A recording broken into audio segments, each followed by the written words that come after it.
Michael Bay return to form? Question mark with Ambulance. Yes, correct. You feel like you feel that way? You feel like this is a return to form for him? Yeah, well, I mean, think about where we've been with Michael Bay. The last two feature films he directed were Six Underground for Netflix and Transformers The Last Night, the fifth and final Transformers film he made. So we're not exactly competing with a whole lot for Michael Bay, getting back to what he does best. But yeah, I think this is a lot more in line with his early stuff, like Bad Boys and The Rock, because it's kind of a classic action film, familiar chase movie, LA film with movie stars, practical action, looks crazy. That's what we want from Michael Bay, is it not? Yeah, I mean, I think so. I mean, I do. I will just I think say action films are not always my like go to. So I wasn't going into this being like, oh, I can't wait to watch the new Michael Bay thing.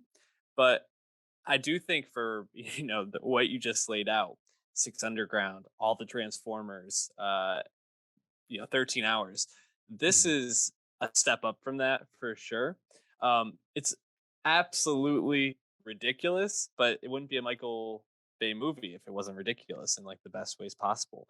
And I have to say, out of everything in this movie, just Jake Gyllenhaal just being completely unhinged in his performance Yes. the whole time is like probably my favorite part because he toes the line between like, oh, he's being normal right now, and then he just flips a switch, and you're like, oh, this guy's just a complete psychopath who is like doing this. The story follows, like I just mentioned, Jake Gyllenhaal as Danny and Yahya Abdul-Mateen the second as Will, two adopted brothers whose father was a bank robber, and they kind of followed in his footsteps. And they get caught up in a bank robbery that goes wrong. And they are running from the police in an ambulance. That's where the name comes from. And then it's just about this Ah, chase. And so you get a lot of stuff with just like in that description, right? You kind of get the bank heist movie, you get the bank heist gone wrong movie, you get the mhm, chase movie, you yep. get shit exploding Mhm. everywhere. There's a LA lot movie. going on. Yeah, a very good LA movie, I'd say. I think you really get a sense of like some of the parts of LA, which is nice. Although really interesting. I was a bit confused at first because one of the guys in their group definitely had like a Brooklyn accent, and I was like, "What the fuck is this guy doing here?" Like such Yeah. what so random. Right. But overall, I thought it was definitely enjoyable to watch. Yeah, totally. I also like how it's very self-referential for Michael Bay. He's definitely kind of progressing into a new stage of his career. It seems like the characters are literally talking about one of these characters is trying to talk about the film The Rock, and the other character thinks he's talking about Dwayne The Rock Johnson. That's really Mm. funny. Also, uh, Yahya Abdul-Mateen's character, William Sharp, it's the same exact character name as William Fichtner in Armageddon, literally the same Yeah, name. I think there's a few other I nods think like they that. mentioned Bad Boys or something like that at one point too. And I think the thing that stood out to me the most though was early on. There's a bank heist that definitely feels like Heat, Michael Oh Mann, yeah. and they literally have a guy in the crew with long blonde hair that definitely is supposed to invoke Val Kilmer's Hmm. character in Heat. I was like, wow, this is really fun to see, But I think just watching the movie, I actually saw it in IMAX. Like Ah, seeing Michael Bay be his tactician self with action is always a treat because when he's actually doing real action and not Transformers, it's not, very few people are on that kind of level.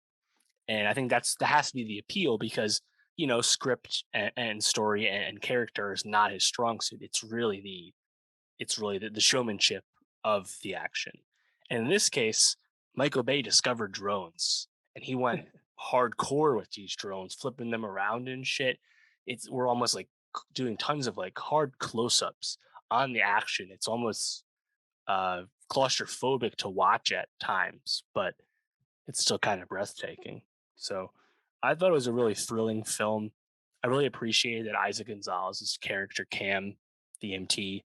She's not just a damsel in distress. She's actually like the hero of the film. It's a fully formed yeah. character at that. I think that was really important for the movie to work. And like you said, I mean, Jake Gyllenhaal just completely on tilt in this movie, which honestly is in line with the last, you know, 8 years of his career in terms of all the roles he's doing. He's not playing normal people.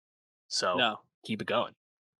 Yeah, well, I guess the last one we saw him in was the Dispatcher one.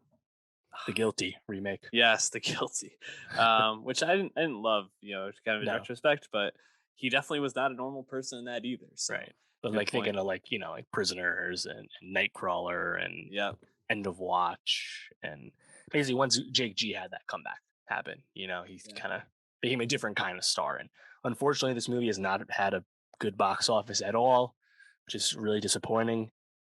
On the other hand, Michael Bay apparently only made this movie for $40 million. I was like, wow, you really accomplished a lot from the set piece side of things with yeah. that budget. I'm pretty impressed.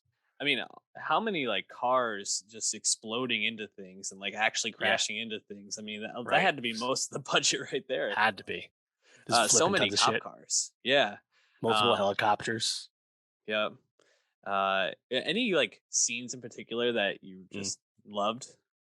It has to be the 60-mile-an-hour surgery Yeah. that is performed by Isa and Yaya on the dying cop in the ambulance. Like that is like this a crazy idea for a set piece, and they just go into it, and then like they don't hold anything back. It's like, watch out in case this thing happens to him.